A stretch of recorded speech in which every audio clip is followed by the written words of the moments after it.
Hey guys, you're watching BTech. I'm Basil. This is the Sony Xperia XZ1. I'll be unboxing it in a sec. Before I do, if you're not already subscribed to BTech, subscribe. It's how you stay on top of everything that we do. Right, back to this phone. New flagship from Sony, similar design and specs to its predecessor, but when you get it in your hand, you can really see it's actually a different design, constructed from a single piece of aluminium. It is a uni-body phone and has a cool 3D creator on board as well. I'll jump onto it in more detail in the hands-on, and I'll also be running a comparison between it and the LG V30, which is my current favorite phone of the moment that I'm getting some very fortunate hands-on time with. But before I do, let's take a look at this box. Xperia on the front, Sony below that. Down at the base, you've got Xperia XZ1, name of the product. Rest of the box, pretty standard. Around the back though, you've got some details. 19 megapixel rear camera, 13 megapixel front camera, 5.2 inch HD display. It's an HDR display as well, which makes up for some of the lack of sharpness there, although you still have more than 400 pixels per inch. I think it's 424. USB-C 2700 milliamps, which is a little bit small for my liking for a phone with a screen this size, but the Qualcomm Snapdragon 835 sufficiently power efficient. 64 gig of storage, which is great, and IP68 water and dust resistance. Lift the lid on this thing to reveal the phone. So taking center stage, we can flip it around. See, you've got a fair bit of plastic on here. Take the plastic off the bottom, take the plastic off the front, power it up. Oh, it feels nice and solid. In fact, it actually really does feel different to old Sony devices, a lot less hollow. And we can take a look while it's powering up at what is in the box. So first things first, we can open up the back to reveal some literature. Startup guide, let's open that up, why not? Right there. And you've also got a USB-C cable.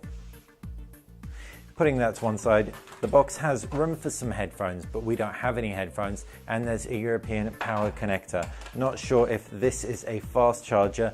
Based on the size alone, it doesn't look like it. It's not bright enough for me to be able to read the numbers on this, so I'll put it to the side and we'll take a closer look at what that actually is in the full review. In the meantime, let's take a look around this phone. You can see we haven't got a boot up screen. Sony's clearly set it up for us for first use. 5.2 inch HDR display, nothing on the front except for those front firing speakers. What's excellent about the speakers is that they are 50% louder than the speakers of the XZ before and the XZ Premium even. So I'm looking forward to doing a side-by-side with those. 3.5mm headphone jack at the top, USB-C at the base. Left hand side, no buttons, but you do have a slot for a SIM card and micro SD card. Right hand side, you've got the fingerprint scanner, camera button, which is two-stage right here, and you've also got volume rocker.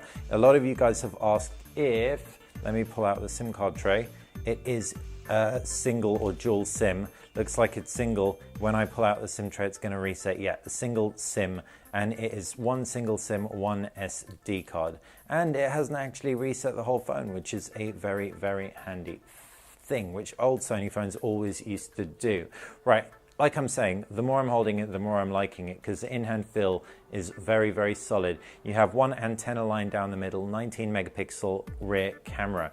The user interface is also Android 8, so this is the first phone that I've used, aside from the Pixel, that runs Android 8, which is cool from Sony that they're that concerned with getting the latest version of Google's operating system to consumers. You can pinch to get an overview of your home screens. You can also tap your applications tray to get an overview of your applications with a suggested apps screen to the left. Jumping into the settings, you can also see it's slightly different now. The settings cog or toggle pulls down at the bottom in Android 8. Drop the brightness a little bit so that you can easily see the screen, and scroll down. You can jump to display settings to get an idea as to, first off, adaptive brightness is on, which isn't going to be helpful when I'm trying to help you guys see everything.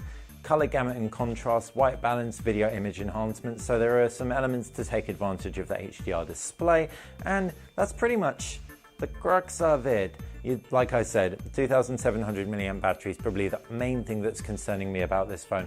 I don't mind bezels if it's going to provide better audio, and given the fact you've got those front-firing speakers, it probably will. The flat sides are going to be nice for gaming, really great to hold. 5.2 inches of screen is ample, and full HD resolution might not be mind-blowing, but at 5.2 inches, over 400 pixels per inch isn't really something I'll be complaining about anytime soon. That's been a quick hands-on with a Snapdragon 835 powered device capable of 1 gig down LTE. It's basically an XZ Premium with a smaller, less sharp display. Let me know what you think of it in the comments section below. I'll be doing some more stuff on the 3D imaging tool and other bits, and I'll obviously be trying my hardest to answer your questions and make future videos based on them. Thanks for watching BTech.